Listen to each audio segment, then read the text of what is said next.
은혜 받으실 말씀은 로마서 8장 12절, 13절 말씀입니다.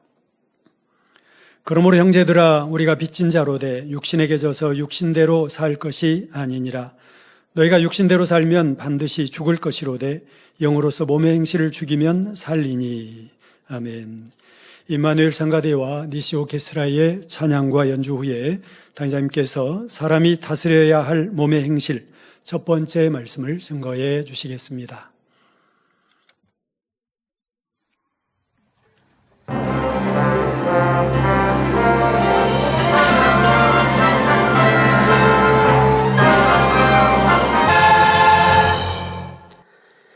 강단 헌화 소개합니다. 헌화자는 해외 지교회입니다. 창립 18주년을 맞기까지 저희 지교회를 인도해 주신 아버지 하나님의 크신 사랑과 은혜에 감사드립니다. 2025년 1월 첫 치유 집회를 통해 불같은 권능의 역사로 치료와 응답, 축복을 베풀어 주시고 변함없이 만민과 함께 하시는 삼일체 하나님께 감사와 영광을 돌립니다. 새해에는 오직 천국 예루살렘을 향해 전진하며 새 성전 건축을 이루고 더 많은 영혼을 전도하기를 소망하는 마음을 담아 강단 헌화를 드립니다. 네, 감사합니다. 사랑하는 성도님들, 설 연휴 잘 보내셨나요?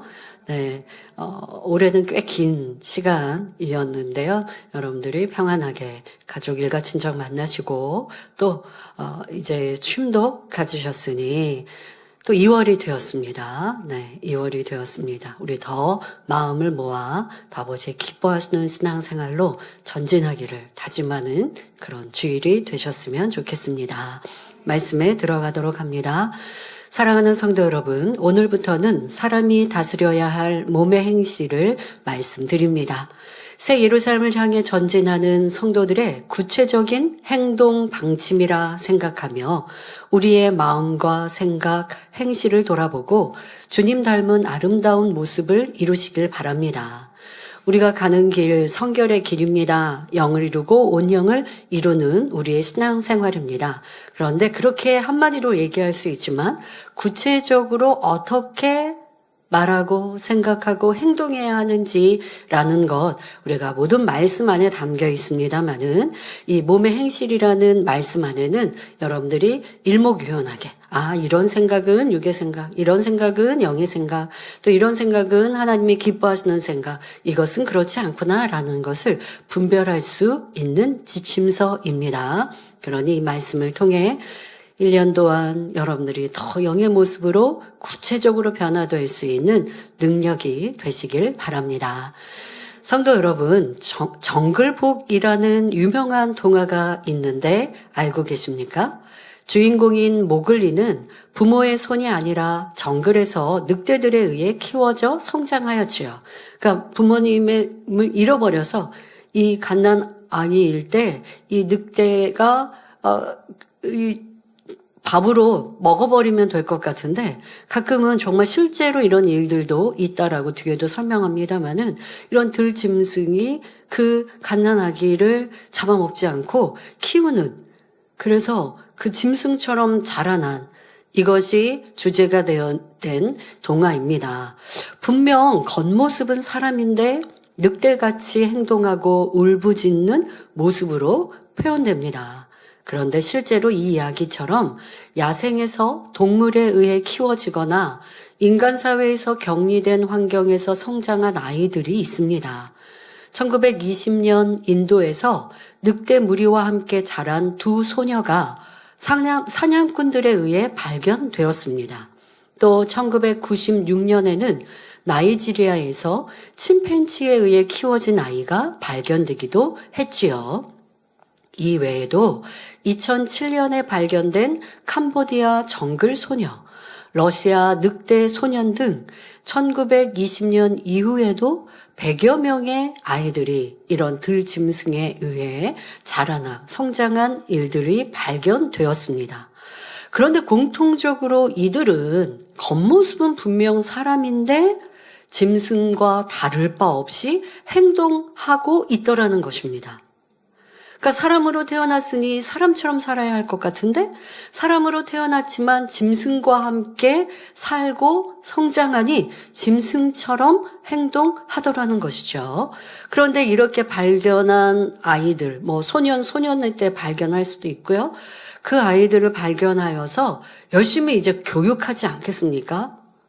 그렇게 열심히 교육을 했는데도 사람들과 거의 의사소통을 할 수 없었고 어떻게 하든 자신이 있던 야생으로 도망가려고 했다는 것이지요. 통계에 따르면 야생아의 과반수가 구조된 후 인간 사회에 적응하지 못하고 10년 안에 이유 없이 사망했다고 합니다. 학자들은 이러한 사례들에 대해 정글북에서 늑대에 의해 길러진 주인공 이름을 따서 모글리 현상이라 명명하였습니다. 이러한 모글리 현상을 우리 인생과 비교해 보았습니다. 우리는 원래 하나님께서 그 형상대로 지어주신 빛의 자녀였습니다. 그러나 아담의 불순종으로 빛의 자녀로서의 형상을 잃어버렸지요. 원수마귀 사단의 자녀로 비진리와 죄, 악의 것들을 가르침받아 어둠의 자녀로 살아갈 수밖에 없었습니다. 하지만 사랑의 하나님께서 독생자 예수님을 화목제물로 내어주신 큰 희생과 값을 치르시고 원수마귀 사단의 손에서 우리를 건져주셨습니다. 그러니 예수 그리스도를 영접한 우리는 참 아버지 되신 하나님의 형상을 되찾기 위해 새롭게 가르침받고 그 말씀대로 순종하여 온전한 사람의 본분을 찾아가야 하지요. 하지만 어떤 사람들은 앞서 말한 모글리 현상을 겪는 아이들과 같이 전에 어둠의 주관자에게서 배운 비진리가 좋고 편하다 하며 참된 행복인 빛의 자녀의 형상대로 살려 하지 않습니다.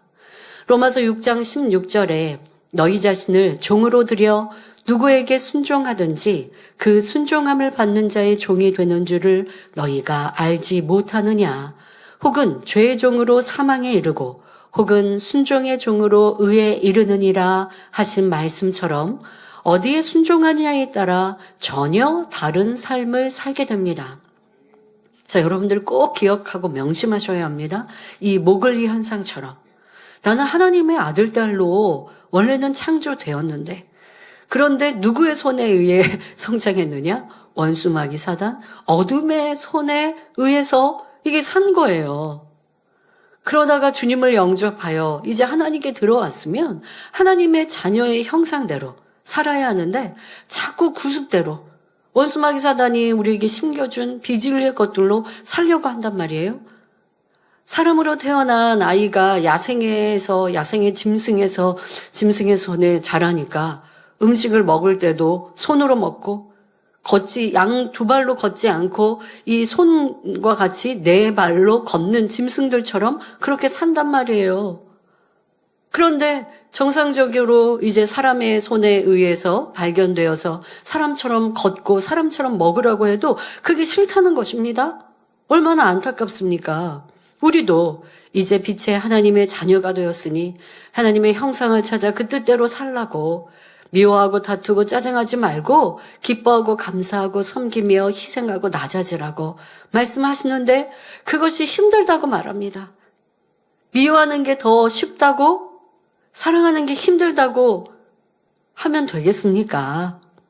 하나님이 원하시는 대로 사랑하는 사람, 용서하고 이해하는 사람이 되어야 하는데 나는 짜증하고 혈기내는 게 좋다고 그런데 교회 와서 말씀을 들어보니까 짜증하고 혈기내지 말라. 자기 마음대로 살지 말라 하니까 그게 나를 괴롭게 하고 힘들게 한다고 교회 다니는 우리 가족들을 핍박하는 이런 사람도 있지 않습니까?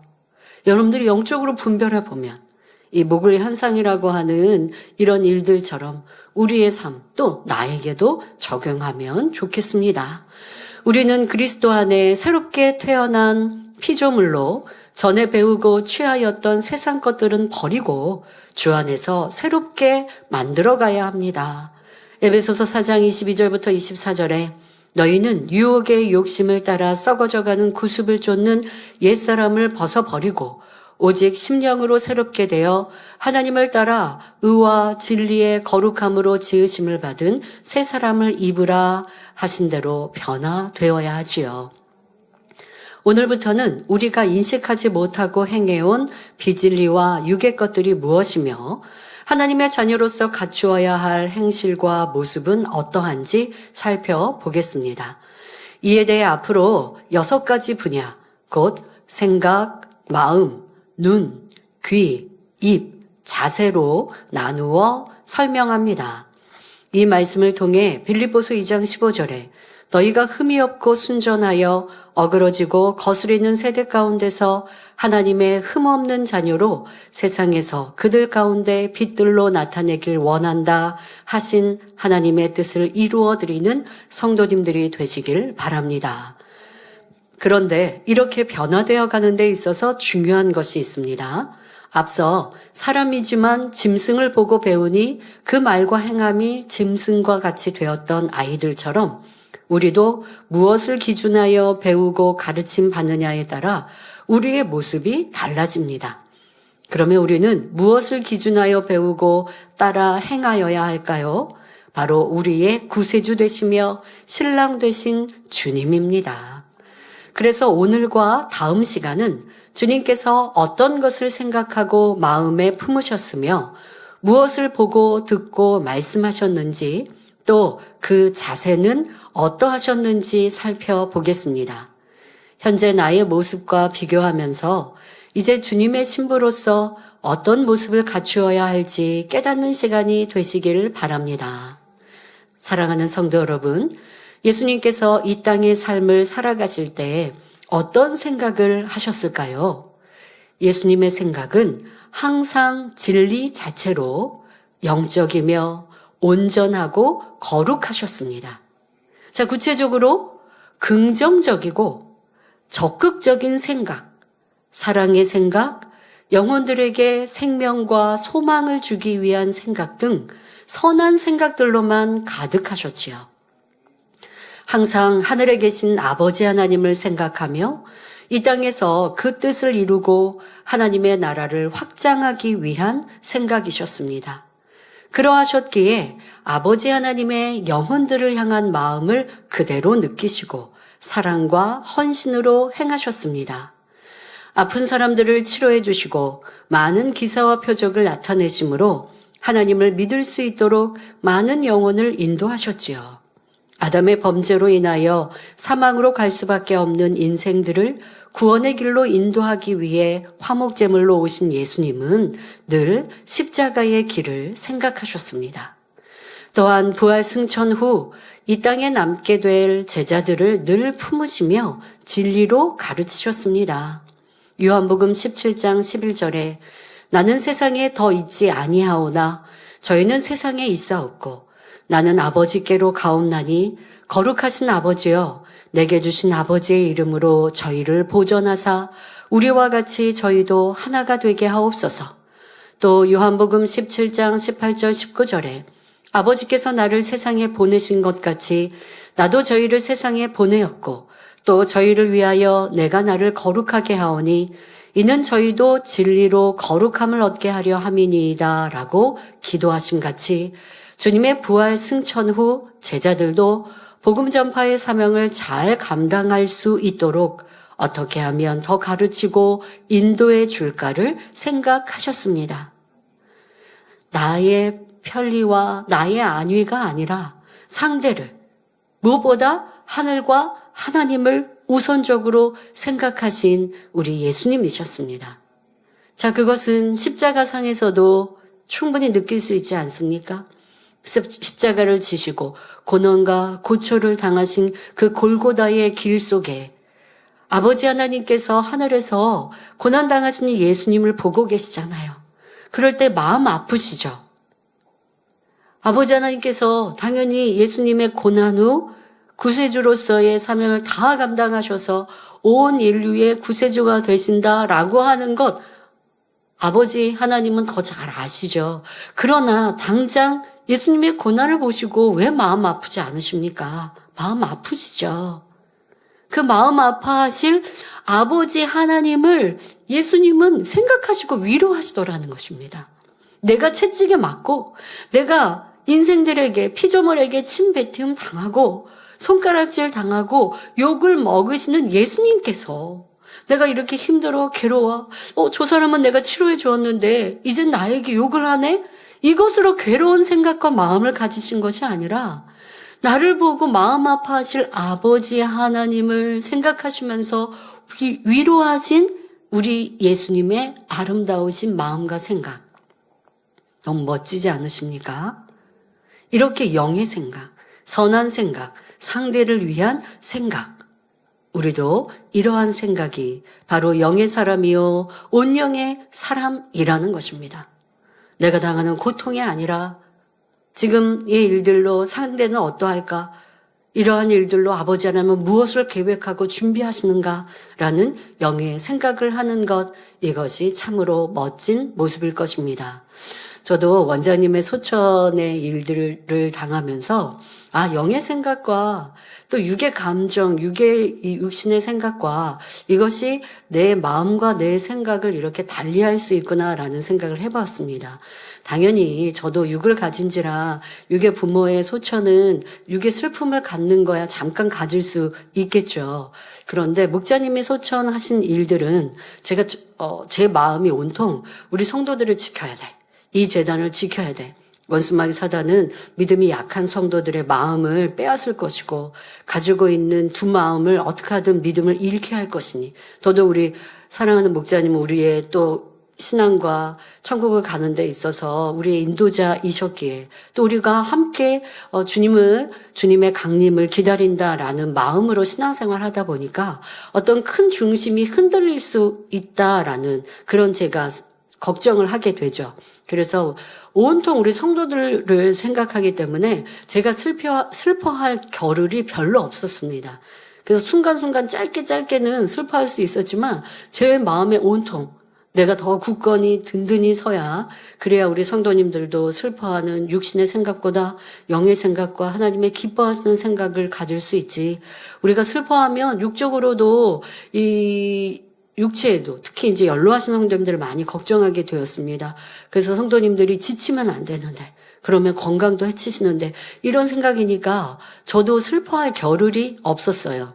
그리고 또 든든히 그럴 때 아버지가 또 영적인 충만함을 주셔서 넉넉히 승리해 갈 수 있어서 저도 많은 큰 슬픔 없이 승리할 수 있었습니다. 그런데 원장님을 맞을 때는 우리 성도님들이 별로 걱정이 안 됐어요. 우리가 든든한 믿음 안에 지금은 1년 동안 2024년 잘 달려왔고 제가 우리 성도님들이 굉장히 믿어졌습니다. 그래서 우리 원장님의 소천이 성도님들이 충만함을 잃으면 어떻게 열심히 식어지면 어떻게 이런 걱정을 할 필요가 없었습니다. 그러다 보니까 저도 육의 감정 엄마가 먼저 천국 가셨다라고 하는 육의 감정이 순간순간 그 전에 더 큰 일을 만났잖아요, 우리는. 그런데 목자님의 부재보다, 육적인 부재보다 원자님의 부재에서 느껴지는 육적인 감정이 더 많이 느껴지게 됐습니다.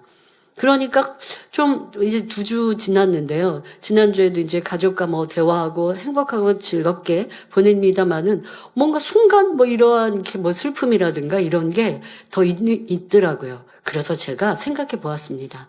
온통 영의 생각을 하고, 온통 영혼 생각을 하고, 온통 천국 생각을 하고, 또 내가 느껴질 수 있는 육의 슬픔을 어떻게 하든 다스릴 수 있는 이런 영의 것에 충만할 때는, 이게 육의 감정도 많이 다스려졌구나.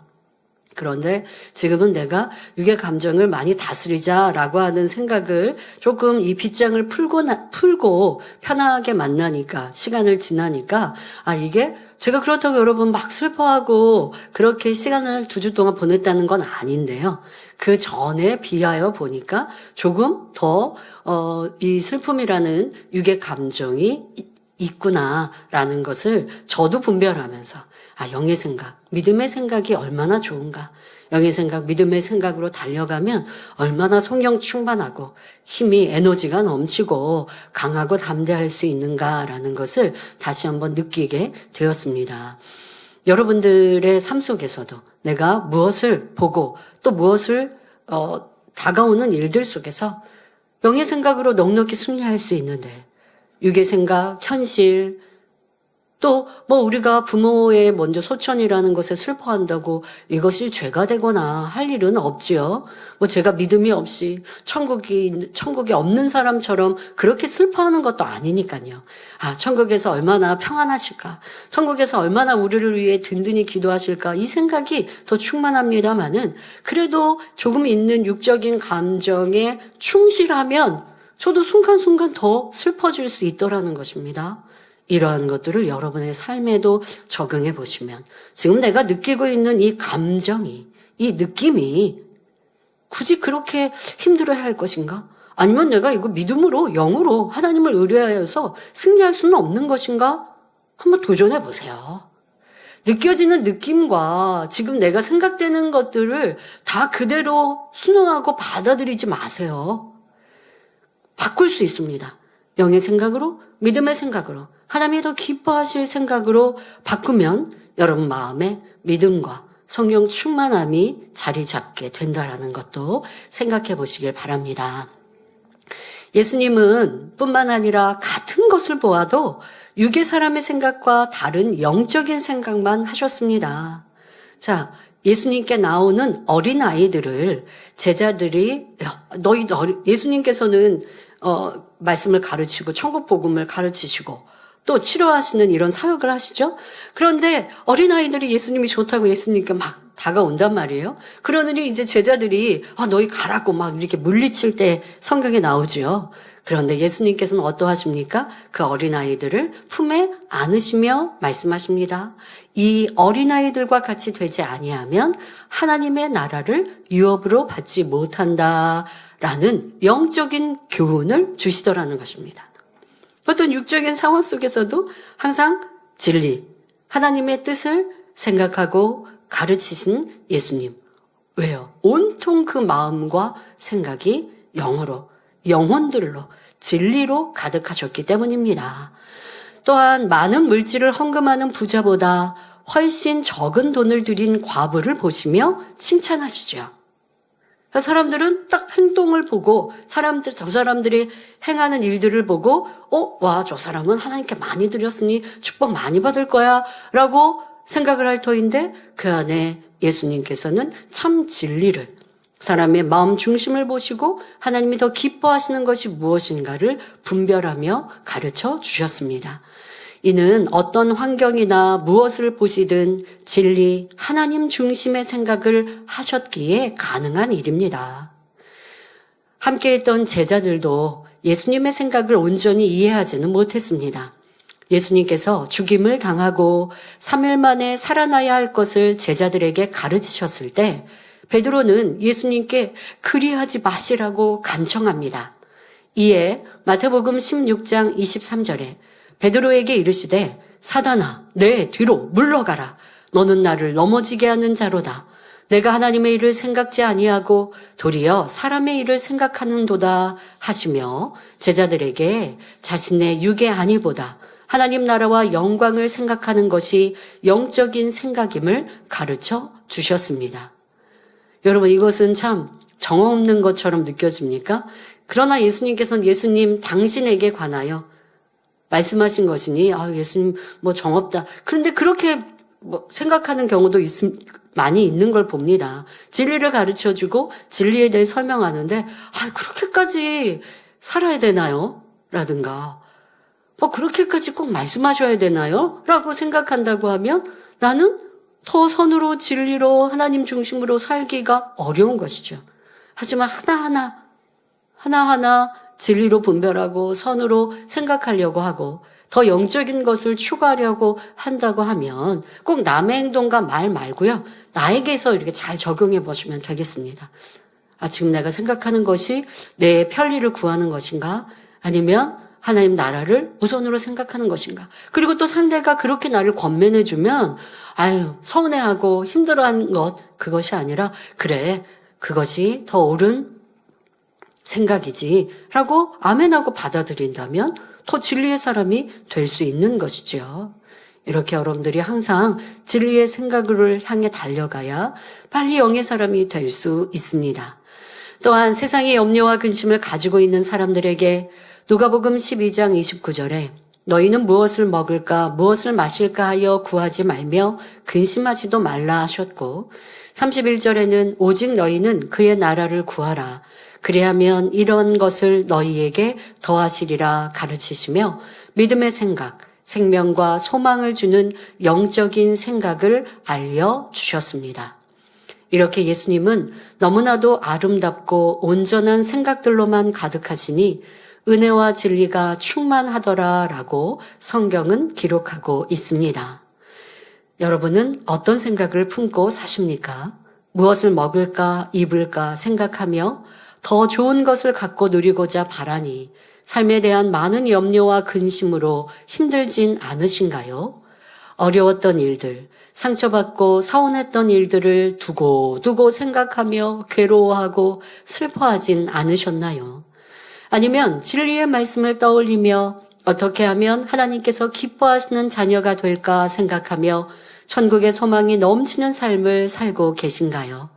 예수님은 주무실 시간도 없이 바삐 다니시며 천국 복음을 전파하시고 환자나 문제 있는 이들을 고쳐주시며 하나님의 일을 위해 헌신하셨습니다.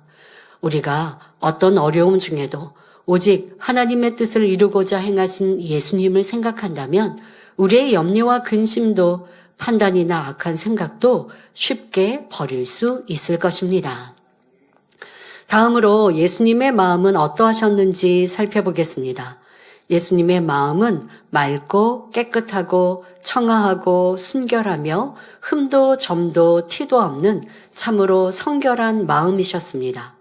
빌립보서 2장 5절부터 8절에 너희 안에 이 마음을 품으라 곧 그리스도 예수의 마음이니 그는 근본 하나님의 본체시나 하나님과 동등됨을 취할 것으로 여기지 아니하시고 오히려 자기를 비어 종의 형체를 가져 사람들과 같이 되었고 사람의 모양으로 나타나셨음에 자기를 낮추시고 죽기까지 복종하셨으니 곧 십자가의 죽으심이라 하신 말씀처럼 겸손한 마음을 가지신 분이었습니다. 사실 마음은 우리 눈에 보이지 않습니다. 그러나 말이나 행동, 마음 씀씀이를 보면 그 마음이 어떠한지 알 수 있지요. 마태복음 15장 18절에 입에서 나오는 것들은 마음에서 나오나니 이것이야말로 사람을 더럽게 하느니라 말씀하시며 마태복음 12장 34절에 독사의 자식들아 너희는 악하니 어떻게 선한 말을 할 수 있느냐 이는 마음에 가득한 것을 입으로 말함이라 말씀하셨습니다. 이렇게 마음에 있는 것이 입술의 말로 크게 드러나는 것을 볼 수 있습니다. 그래서 상대의 말을 들어보면 그 사람의 마음을 알 수 있는데요. 물론 겉과 속이 다른 사람이라는 말처럼 속이는 사람도 있고 마음과 달리 거짓말을 하여 미혹하는 사람도 있습니다. 그러나 이런 거짓도 내가 진실하여 빛 가운데 살면 넉넉히 분별할 수 있지요. 예수님과 가룟 유다의 대화를 통해 그 마음을 비교해 보겠습니다. 자신의 마음을 숨기고 선하게 말하려 하나 악한 모습을 감출 수 없었던 가룟 유다와 오직 선과 진실된 말로 감동을 주신 예수님의 마음을 느껴보시기 바랍니다. 십자가를 지시기 전 예수님께서 베다니에 이르셨을 때의 일입니다. 거기서 예수님을 위해 잔치를 하는데 죽었다가 예수님의 기도로 살아난 나사로도 함께 있었지요. 그런데 그 동생 마리아가 지극히 비싼 향유를 가져다가 예수님 발에 붓고 자기 머리털로 그 발을 씻기는 것입니다. 그것을 본 가룟 유다는 이 향유를 어찌하여 300데나리온에 팔아 가난한 자들에게 주지 않느냐 하며 여인을 책망하기까지 합니다. 그럼 가룟 유다는 정말 가난한 자들을 생각하여 자비의 마음으로 마리아의 행함을 책망한 것일까요? 그 향유를 팔면 많은 돈을 얻어서 그것으로 구제하지라고 말한 이 가룟 유다가 진심으로 이렇게 말하였을까요? 아니었습니다. 가룟 유다는 돈을 사랑함이 도를 넘어서 탐욕으로 가득 차 지금 마음에도 없는 거짓된 말을 하는 것입니다. 어떤 마음이었느냐? 돈을 내가 많이 이제 헌금을 하면 예수님께 많이 그거를 팔아서 예수님께 심으면 거기서 내가 일부를 감출 이러한 마음이 있는데 그것은 다 감추고 지금 그럴싸하게 말하더라는 것이죠. 그러면 예수님께서 이 마음을 모르셨을까요? 이런 마음을 다 알고 계셨습니다. 그런데 예수님은 가룟 유다에게 어떻게 말씀하셨나요? 유다, 네가 돈깨를 맡고 있으므로 거기 넣은 것을 훔쳐가는 줄 내가 모르는 줄 아느냐? 하고 그를 찌르셨을까요? 아니었습니다. 오히려 저를 가만두어 그 여인을 가만두어 나의 장사할 날을 위하여 일을 두게 하라. 가난한 자들은 항상 너희와 함께 있거니와 나는 항상 있지 아니하리라 하고 그 여인의 행함이 합당한 이유를 진리의 말씀으로 차분하게 설명해 주셨습니다. 예수님은 가룟 유다의 마음 중심을 처음부터 훤히 다 읽고 계셨지만 굳이 그 악한 마음을 드러내어 말하지 않으셨습니다. 진리에서 벗어난 필요 이상의 변론이나 상대를 찌르는 말 등은 일체 입 밖에 내지 않으셨던 것입니다. 이것을 내가 더 설명하고 더 말해 봤자 상대가 받지 않고 도리어 감정 상할 것이라면 말하지 않는 것이죠. 필요하여 지적하여 말씀하실 때에도 돌려서 그 사람만 알아듣도록 하시거나 그 사람이 깨우칠 정도의 말씀으로 하시고 그치셨습니다. 그런데 사람들은 말할 때 내가 상대에 대해 감정이 상해버리면요. 그 정도에서 지적하고 그치면 되는데 거기에서 멈추지 않습니다. 또 말을 할 때도 더 세게, 더 찌르는 말로 그렇게 말하지요. 이건 내가 감정이 상해서 상대가 싫어서 하는 말인 것입니다. 예수님께서 속으로는 불편하고 싫은데 그것을 꾹 참으신 것이 아니라 진리와 긍휼, 사랑으로 가득한 마음 자체가 입술의 말로 나온 것입니다. 지적하거나 상대의 악함을 들추어내지 않으시고 그리고 그냥 이 상황에 대해서 잘 이해할 수 있도록 그렇게 덮어 말씀하신 것이지요.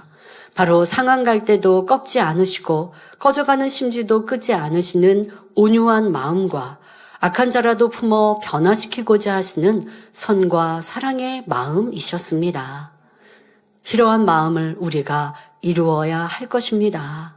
그럼 여러분은 어떠하셨나요? 상대의 실수나 잘못한 것을 보았을 때 답답하고 불편하거나 화가 나서 지적하고 싶은 마음, 아니면 안타까워하며 상대는 얼마나 민망할까 하는 생각이 들고 어찌하든 도와주고 싶은 마음이셨나요?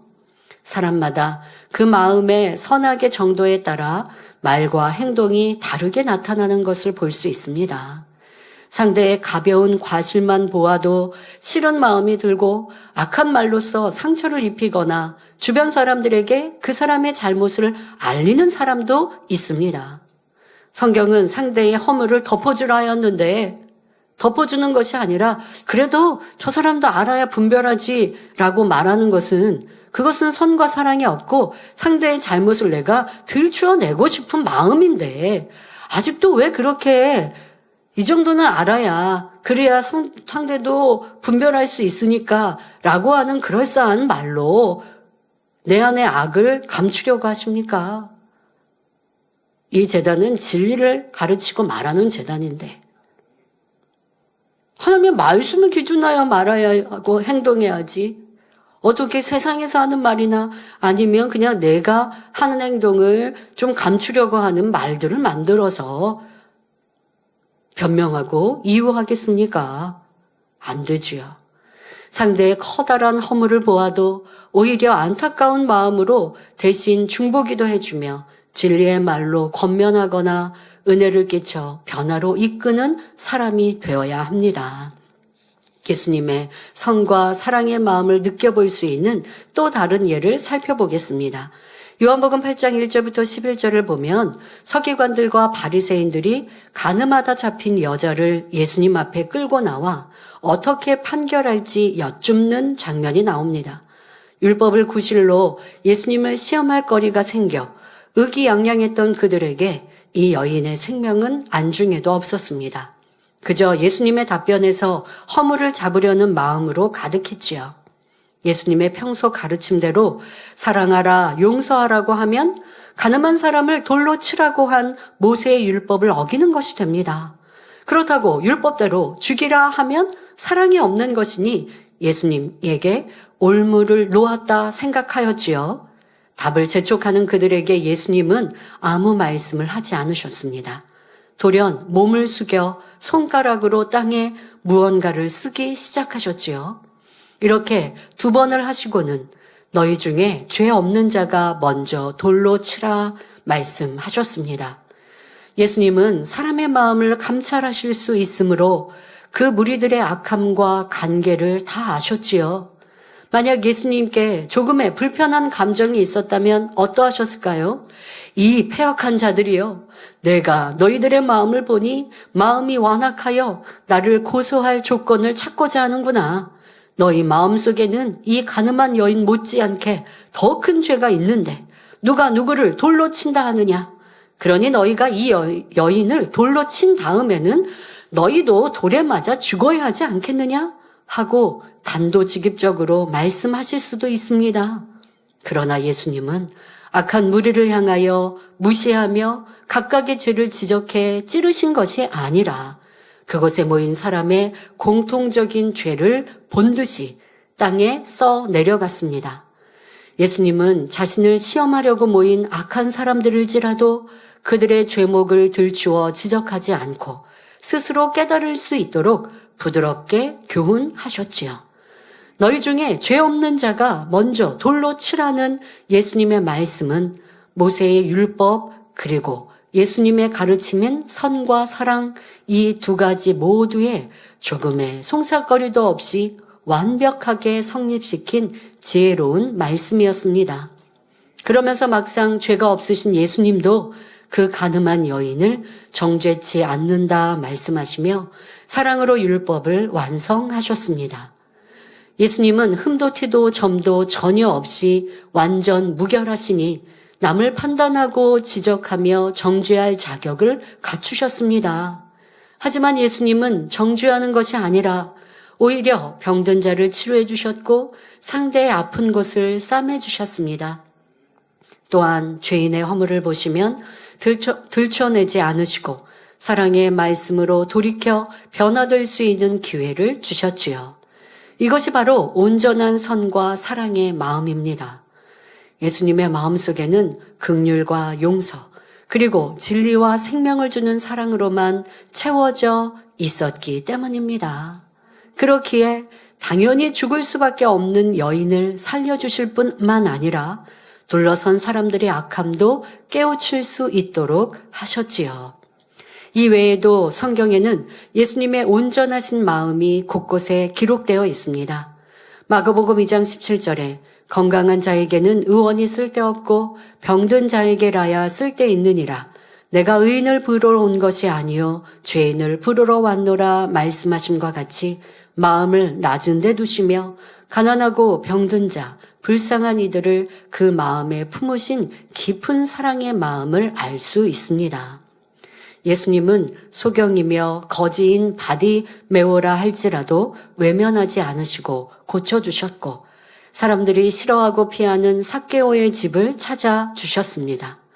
10명의 문둥병자를 깨끗게 해주시고 나인성 과부의 아들을 살리는 등 가난하고 병약하며 무시당하는 사람들에게 다가가 마음을 다하여 치료하시고 생명을 주셨습니다.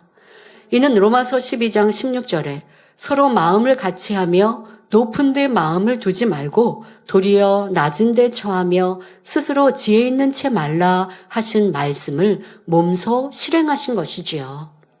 보통 우리 사람은 나에게 잘해주는 사람, 또 상대에게 그럴싸한 모습과 또 아니면 부유하고 권세 있고 지식이 있는 이러한 사람들을 좋아하고 따릅니다.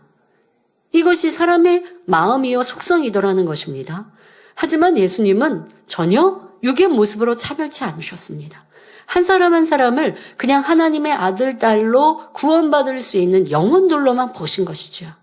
초라한 모습이라 하여 무시하지 않으셨고, 부자라 하여 귀히 여기지 않으셨고, 모두를 그냥 그 하나님의 자녀들로, 구원받을 영혼들로 소중히 귀히 여기신 낮고 겸손한 모습이셨습니다. 그러한 마음을 이룰 때에 선하고 고운 말이 행함이 나올 수 있는 것이지요. 또 아무 죄 없으신 예수님을 조롱하고 침뱉으며 책찍질하고 십자가에 못 박는 무리들을 위해 오히려 아버지여 저희를 사하여 주옵소서 자기의 하는 것을 알지 못함이니이다 하시며 사랑의 기도를 하셨습니다. 바로 십자가 고난을 통해 그 마음에 선과 사랑이 가득하심을 몸소 보여주신 것입니다. 십자가의 사랑으로 구원받은 우리의 마음도 오직 주님을 닮은 선한 자녀들이 되어야 합니다. 사랑할 만한 사람을 사랑하는 것은 누구나 할 수 있는 일입니다. 나를 미워하고 힘들게 하는 사람에게도 동일하게 사랑으로 대할 수 있다면 주님의 마음을 닮았다 할 수 있는 것이지요. 이에 더하여 가난한 자를 돌아보며 귀한 것을 나누는 구제와 봉사를 힘써 행하여 아름다우신 주님의 마음을 닮은 복된 성도님들이 다 되시길 기원합니다. 말씀 참고하시면서 함께 기도하겠습니다. 좋으신 아버지 하나님, 이 시간은 예수님의 선한 생각과 마음에 대해 살펴보았습니다.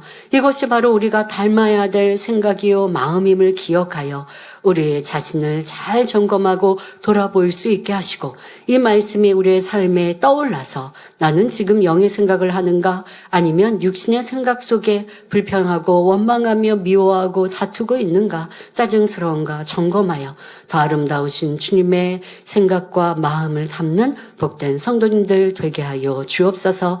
감사드리며 우리 주 예수 그리스도의 이름으로 기도하옵나이다. 아멘. 환자를 위해 기도합니다. 아픈 것 위에 손을 얹으시고 아프지 않으신 분들은 마음에 손을 갖고 가슴에 손을 얹고 기도 받으시기 바랍니다.